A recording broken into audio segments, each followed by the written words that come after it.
नमस्कार, आप देख रहे हैं न्यूज़ फॉर एशिया और मैं हूं लक्ष्मीकांत। आज हम बात करेंगे भागलपुर जिले की। पूरा देश कोरोना की महामारी से जूझ रहा है, बिहार भी इससे अछूता नहीं है। लेकिन बिहार के भागलपुर से जो खबरें आ रही हैं वह कुछ ज़्यादा ही व्यथित कर रही हैं। भागलपुर की खबरें इसलिए व्यथित करती हैं कि भागलपुर से ही केंद्र में स्वास्थ्य राज्य मंत्री हैं और यदि भागलपुर में ही स्वास्थ्य सेवाओं का हाल बदहाल है तो इससे शर्मनाक और कुछ नहीं हो सकता है। लेकिन आज हम बात इसे थोड़ा अलग हटकर कर रहे हैं। दरअसल जब कोरोना की पहली लहर आई थी तो तमाम समाजसेवी भागलपुर के जो राजनीति से भी ताल्लुक़ रखते हैं और जिनको टिकट की आस थी, वर्ष 2020 में बिहार में विधानसभा चुनाव होना था, तो टिकट की उम्मीद में तमाम समाजसेवी नजर आ रहे थे। कोरोना काल में वो लोगों की मदद के लिए बढ़ चढ़ करके आगे आए थे और उसका लाभ लोगों को कितना मिला था यह तो मैं नहीं जानता, लेकिन सोशल साइट्स पर उनकी तस्वीरें खूब तैरती थी कि आज इस मोहल्ले में राशन वितरित किया, लोगों से मिला, उनकी समस्याएं सुनी। लेकिन इस बार वे चेहरे नज़र नहीं आ रहे हैं। आखिर इस बार वो चेहरे हैं कहाँ? हम बात करें केंद्रीय स्वास्थ्य राज्य मंत्री अश्विनी चौबे जी की, तो उनके सोशल साइट को, उनके फेसबुक पेज को आप देखिए, कोई ऐसा ट्वीट उनकी तरफ से नहीं है या उनका पोस्ट नहीं है जिसमें वह यह बता रहे हों कि उन्होंने इस अस्पताल के लिए, इस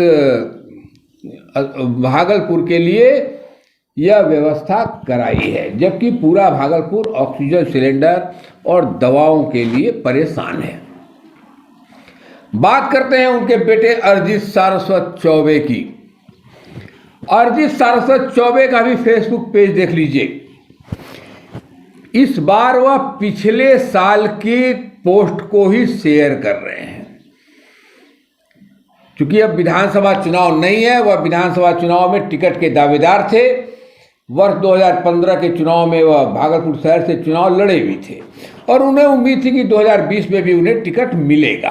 हालांकि टिकट उन्हें नहीं मिला, लेकिन 2020 में उनके फेसबुक पोस्ट को देखिए तो वह काफ़ी सक्रिय नज़र आ रहे थे। लेकिन इस बार उनके फेसबुक पोस्ट पर पिछले साल की पोस्ट ही शेयर की जा रही है। भागलपुर के लोगों के लिए वर्तमान में वह क्या कर रहे हैं, जब भागलपुर शहर ऑक्सीजन से जूझ रहा है, यहाँ लोगों को दवाएं नहीं मिल रही हैं, अस्पताल में डॉक्टर्स मरीजों को नहीं देख रहे हैं, उस समय यदि पिछले एक सप्ताह की आप उनकी पोस्ट देख लें तो कोई ऐसी पोस्ट नहीं है जिससे भागलपुर के लोगों को राहत मिलती नजर आ रही हो।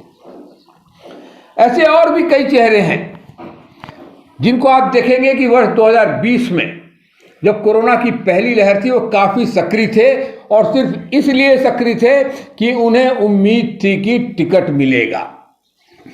टिकट नहीं मिला, इस बार वे घरों में बैठे हुए हैं।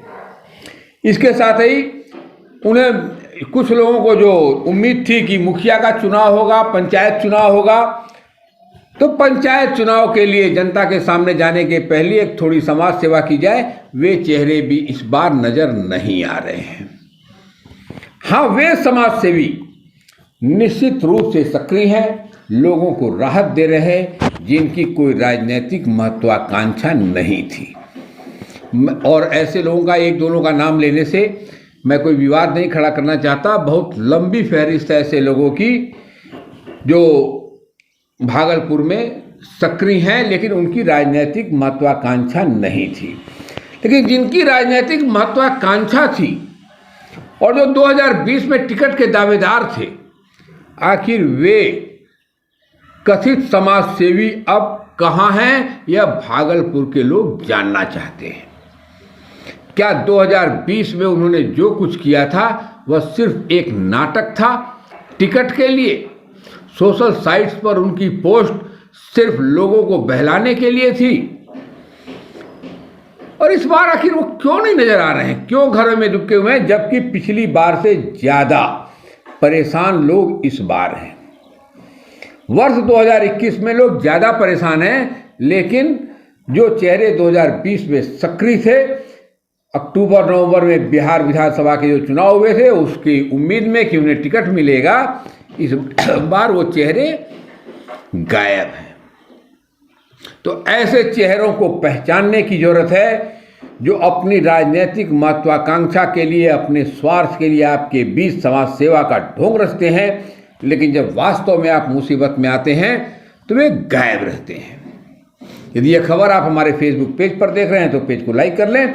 यदि हमारे यूट्यूब चैनल पर देख रहे हैं तो चैनल को सब्सक्राइब कर लें। धन्यवाद।